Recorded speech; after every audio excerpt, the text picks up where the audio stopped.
No place to hide for children of war in Gaza and Syria. When you see it on TV, it's not like it is in real life.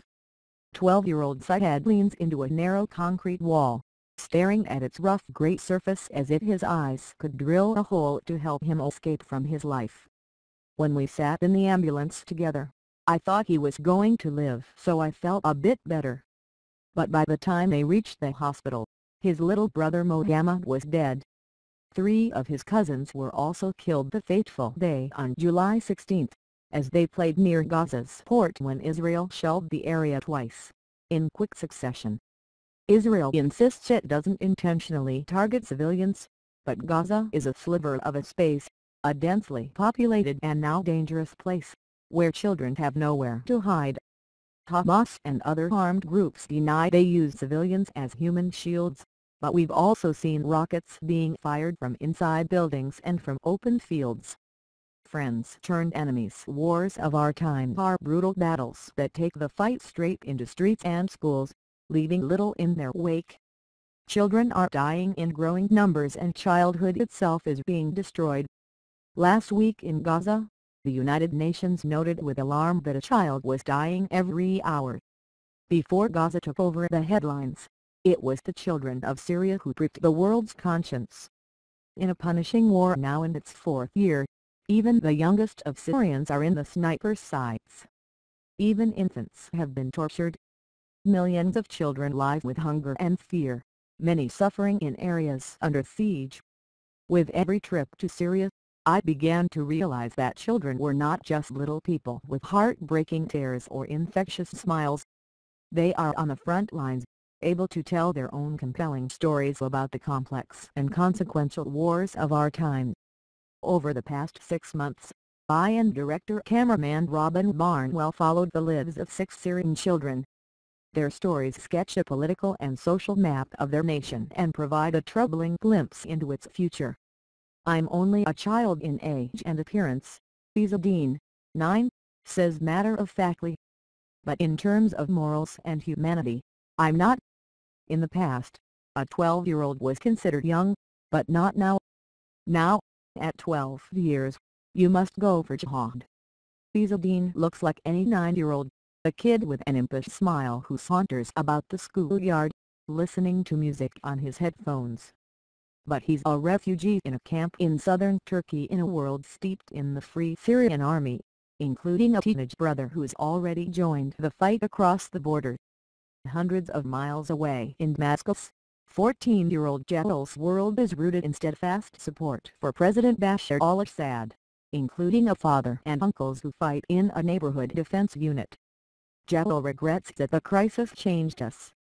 Now children understand and talk about politics. "We're all ready to die for our country." Both Jalal and Izzadeen peer across a deep divide and see former friends, now on the other side, as brainwash and children see their own plight with searing clarity. "I don't see why I had to lose my leg because Bashar al-Assad wants to stay in power," remarks 9-year-old Maryam with a pretty blue dress and a steeliness beyond her years. She remembers everything about the day a Syrian warplane headed straight for her house in a village outside the city of Homs. "We had a big window. I looked through it and saw it coming towards us. It dropped the barrel and was gone." To this day she can't sit in a living room. And she's not able to play with other children in a playground in southern Turkey. I hate the future for the youngest. It is often about the building blocks of their world, even about bread and books. 8-year-old Ra'af, whose family fled the besieged old quarter of Homs, speaks with shame that instead of learning to read and write, I learned about all types of weapons. "I now know the names of bullets, tracers and rubber bullets." And when we meet 13-year-old Kifak in the Palestinian camp of Yarmouk, on the edge of Damascus, he tells us life is normal. But his teenage resolve to present a brave face crumbles when we ask what he was able to eat. Kifak collapses in a flood of tears, admitting there was no bread.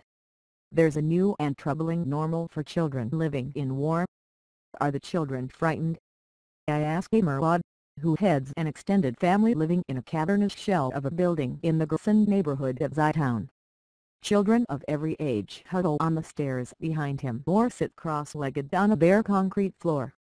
There's a regular thud of Israeli artillery or tank fire just down the street, and the loud whoosh of rockets being fired into Israel. Mohammad ignored Israeli warnings to take his 45-member family out of this area, asking, as every person does, "Where can I go?" This has become normal life for them, he says as he pulls up 4-year-old Demo, with round brown eyes and an angelic grin. This is all they know. Demo has lived through 2 Gaza wars, and every Gaza, aged 6 and over, has been through 3 or more. Children often speak with a wisdom beyond their years, but they still have the earnings of the young. In Gaza, 3 children from one family were killed by Israel's warning strike known as a knock on the roof. They were playing with pigeons on that roof, as children do.